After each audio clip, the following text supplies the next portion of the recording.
নির্বাচন যতই ঘনিয়ে আসছে, দুই মেরুতে অর্থাৎ জামাত এবং বিএনপির জোটগত অবস্থান অনেকটা পরিষ্কার হওয়ার পথে। কিন্তু বিএনপি অনেকখানিটা বেকায়দায় পড়েছে, কারণ বিএনপির জোট ঠিক শেষ পর্যন্ত টিকবে না।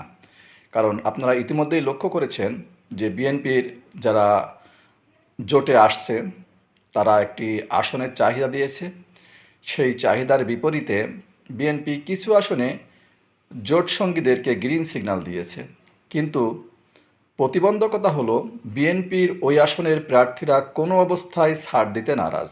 তারা কর্মীদের দিয়ে বিক্ষোভ করাচ্ছে, ঝাঁটা মিছিল করাচ্ছে। আপনারা খেয়াল করেছেন যে জোনায়েদ সাকির জন্য যে আসনটি বিএনপি বরাদ্দ দিয়েছে, সেখানে বিএনপির তৃণমূলের কর্মীরা ঝাঁটা মিছিল বের করেছে এবং সাকির বিরুদ্ধে অশ্লীল ভাষায় স্লোগানও দিয়েছে। শুধু তাই না, আপনারা এর আগে লক্ষ্য করেছেন নূরের একটি আসনেও তাকে সিগন্যাল দেওয়া হয়েছিল, সেখানেও একই অবস্থা। এখন এই অবস্থা যদি চলতে থাকে, তাহলে তারা জোট সঙ্গীরা কোন ভরসায় বিএনপির সাথে জোট করবে? তারা তো নিশ্চিত থাকবে যে এখানে যদি আমরা বিএনপির সাথে জোট করি, বিএনপির হাইকমান্ড এমনকি খালেদা জিয়ার কথাও তারা শুনবে না।